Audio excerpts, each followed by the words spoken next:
Thank you so much for coming. Obviously, that's the first thing to say. Um, and I also want to say thanks so much to the organisers because I've been busy doing other things. So other people have been doing a great job getting all the tech sorted out and the promotion and all the rest of it. So I'm just being trolleyed in to say something vaguely exciting. That's the plan, isn't it? So yeah, what I'm going to do. Well, I'm Roger Allen, one of the co-founders of Rev21 and various other things, as some of you no doubt know.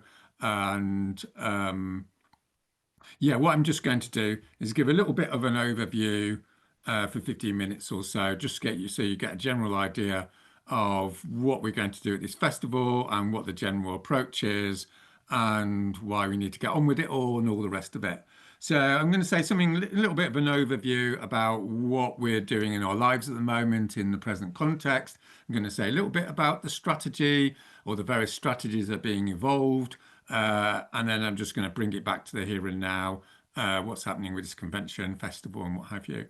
So usually, obviously, when you do these talks, you start off with all the bad things that are happening in the world, and they're bad, and we should do something about it. And I'm not obviously going to spend loads of time on this because everyone who's probably coming to this event already knows how fucked everything is. So I'm not going to speak much about it. But it's always useful just to ground ourselves in something that's happening. So 2 days ago, for instance, I read an article, and I think apparently some big climate conference has finally confirmed that sea level rises will go up by 3 to 4 meters rather than 1 meter by the year 2100, which we sort of have known for quite a long time, but it's always like interesting when the official science catches up. So about a year or two ago, some famous scientist told me, oh, at 2 to 3 meters, basically you're swamping all the cities and global cities in the world. So what can we say? Well, in the next 30 to 50 years, cities will be getting evacuated. And this is just one more confirmation of the world we live in. I mean, there's lots more we can say about extreme heat, about the carbon sinks. Apparently, artificial intelligence has got a 10 to 20% chance of creating human extinction, and so on and so forth. Putin keeps saying we're going to have a nuclear war. It's just an endless, like, shit show of existential threats. All right. And then on top of that, the state's going to run out of money, if you haven't noticed. And that's why terrible things are happening with austerity and poverty and all that stuff. All right. So the usual narrative here, if you go to most conferences, there'll be some guy like me telling people, how bad everything is. And then the narrative usually is, well, it's really bad. And because it's bad, it's going to be really difficult to change things. And because it's really difficult to change things, the subtext is we won't be able to do it. So this is how we endlessly, like, on the left in progressive circles, shoot ourselves in the foot by basically convincing ourselves that the bad people are so bad and so powerful we can't do anything, which is a totally psychologically and, dare I say, morally illiterate view. The way change happens is terrible things happen and we actually have better lives because things are so bad. That's actually how the world works. Of course, not all the time, not with everyone, but it's a big substantial like dynamic that happens. So in other words, like we live more fulfilling and happier lives and we become more human, not despite all the shit that's happening, but because of it. It's because they put us in prison that we're on this call. It's because we can't get anything done that we're on this call. And this is what gives us meaning. And this is what enables us to become more humble and show more solidarity and all the rest of it. And we're not on this conference this weekend to talk about whether we need a revolution or, how a revolution might happen if we were lucky enough to create one. What we've been saying in Rev 21 for a few years now is the revolution is already coming, right? The revolution is going to be here. It's not going to be something we consider in some intellectual way and decide, well, we don't particularly want a revolution. The revolution is coming, guys, one way or another, right? All the coastal cities of the world are going to get like overwhelmed with sea level rise. There's zero chance that there won't be revolutions. The key question is what type of revolutions? Are they going to be fascistic or are they going to be pro-social? And this is what we're here to talk about, right? Is what we're going to do. And the big question is not what is to be done. The big question is how are we going to live our lives in the context of this enormously terrifying and also exciting period in human history, right? This is the key question because we are not responsible for the world, okay? We are not responsible for the world. We're responsible for living our lives in the world and interpreting the world and acting for the good because that's what humans are. They're good. And if they don't act for the good, then they rot their souls. This is the perennial life philosophy of revolutionaries and mystics and people that get the world going throughout history. It's not like, oh, what is to be done? Well, it's all too difficult, so we can't do anything and we need to burn out. It's like, it doesn't matter whether we succeed or not. It matters that we live a good life. And of course, paradoxically, the more you have this viewpoint, the less people burn out, the more humble they are, the more solidarity they show. And surprise, surprise, that's how you maximize the probability of changing the world. So this is not about individualism. It's not about neoliberal me, me, me. It's not about, hey, this is really difficult and I need to burn out. It's about getting on with the job because that's what a good life involves. Okay, so that's like the overview. Let's think a little bit about the strategy. So the first thing to think about in terms of strategy is failure is essential to success. So it's another sort of provocation because you're probably coming, to this festival to be told this is successful, these people are doing great work. No, no, no, right? How social change works is people fail and then they fail and then they fail and then they succeed. And the reason they succeed is because they failed three times, because failure gives you data. Like there's a guy called Stu I work with in Rev 21. I always remember him saying, there's no such thing as failure, there's only data. In other words, you learn so much, both emotionally, spiritually, but also like tactically and strategically by finding out what doesn't work. So we should be radically relaxed about failure, not because we're being lazy and we want everything to fail, obviously, but because failure is an essential part of learning how to do what we need to do. The second big thing about strategy, and this is the big move around the world at the present time, is the only way we're going to defeat fascism and all this stuff that's coming down the line is by doing the perennial revolutionary strategy, which is called various things, but you could call it going to the people. In other words, we're not going to be able to have a pro-social revolution. We're not going to be able to respond to people's drift towards fascism unless we meet people where they exist at this present moment. In other words, we need to evolve campaigns which are bread and butter, basic, and where people see their lives. In other words, around food, around housing, around employment, around security. And it's through evolving campaigns on these issues, mutual aid, local campaigns, national campaigns, whatever it is, that we introduce them. We introduce stuff about the climate, stuff about democracy, stuff about artificial intelligence. In other words, it's through people experiencing struggle in their own localities that then they open up to the larger like narratives around we need democracy, we need sortition, we need assemblies in order to sort out the food crisis that's in our lives, in order to sort out the cost of living crisis. And it's through this that we build the mass movements because the mass movements have to be built upon people's lived experience.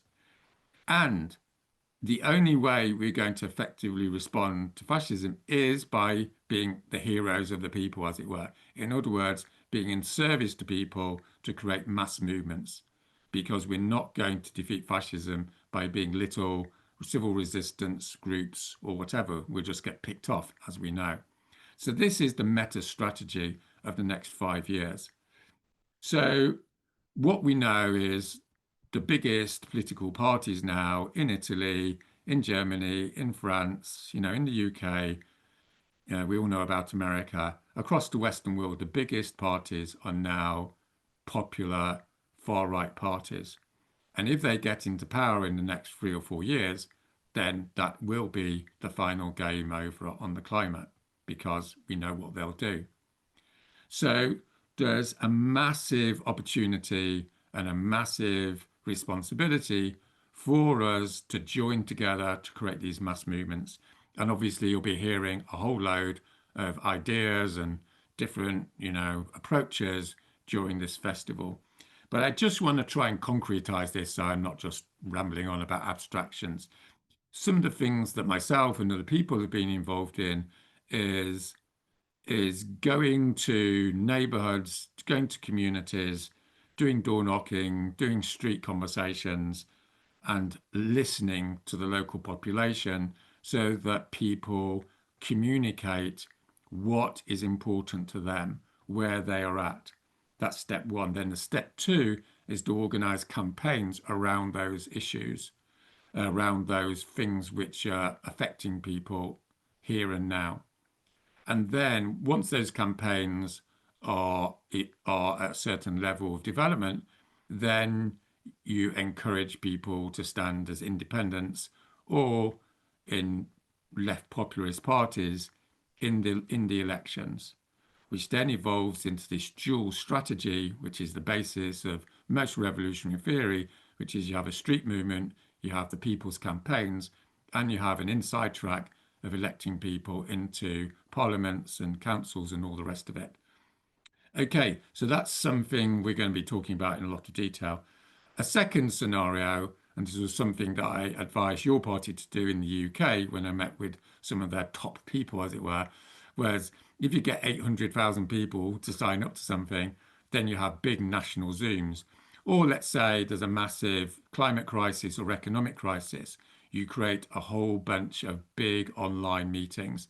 You can have 10,000 people on Zoom now. You can have real-time translation, and you can empower those people being in small groups, and then they go off on a pathway to creating Zooms in their local towns or in their counties, and then they go on a pathway to running assemblies, and then from those assemblies they create campaigns and they create election campaigns to get into the councils and the parliaments. So I'm not saying this is the be or end all, but I'm just hopefully trying to communicate what are the leading edge developments around the world at the present time, and they rotate around those sort of ideas.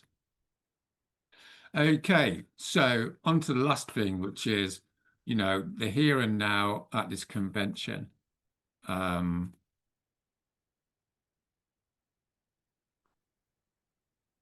Trying to find my bit of paper. So the last thing I want to communicate is about this convention, this festival. Okay, so we all tend to have this idea that you go to a thing.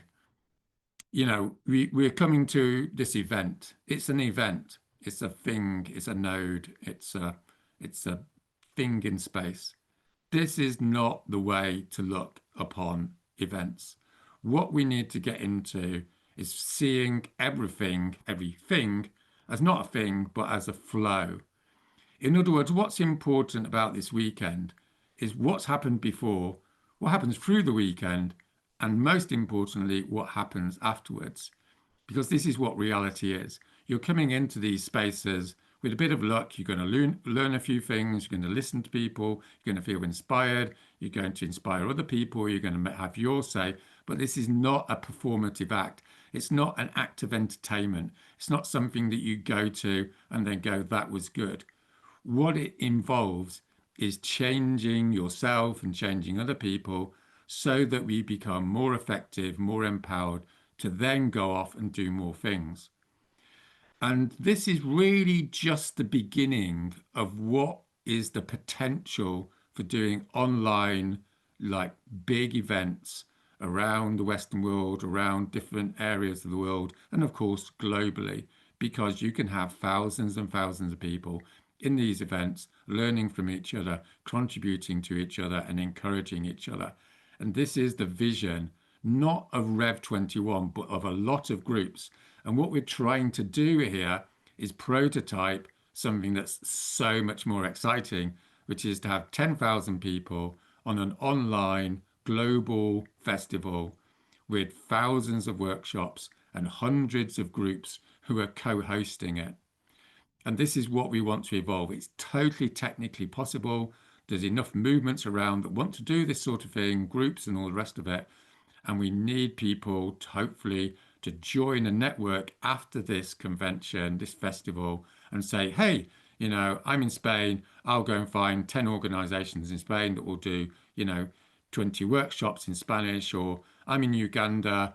I'll go and get 3 or 4, community organizations in Uganda to contribute, because there's no limit to how many people you can have involved in these things, right?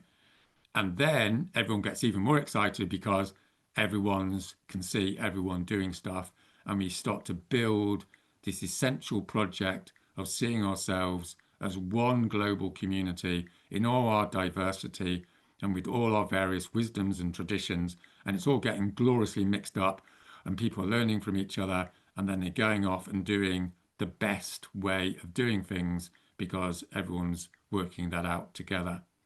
Okay, so that's the plan. Obviously, there's loads of more plans, but that's the plan with this convention, right? We're not going to be sitting here, going, oh, we've got a little Rev 21 thing. And so, dare I say it, I think I'm doing a session after this, but then I'm actually, walking the talk and going out into the streets of Brixton this afternoon, this evening, talking to people in the streets because it's sort of like interesting, and this is the work that needs to be done. So there we are. No pressure, everyone. All right. I think that's enough for me, isn't it? You've got, those are a few provocations, right? These are all things. I'm not saying they're the last word in the matter, but all provocations, to try and undermine all the reasons why, we're not quite getting there. And obviously, there's lots more scenarios which we'll be talking about. So the last thing I want to say is obviously thank you so much again for coming, and also for all the work you're doing, the amazing work so many people are doing. It's really heartwarming stuff, isn't it, to be getting together with other people. And the last thing I just want to say is good luck, and hopefully I'll see you all again soon in various capacities. So thank you so much.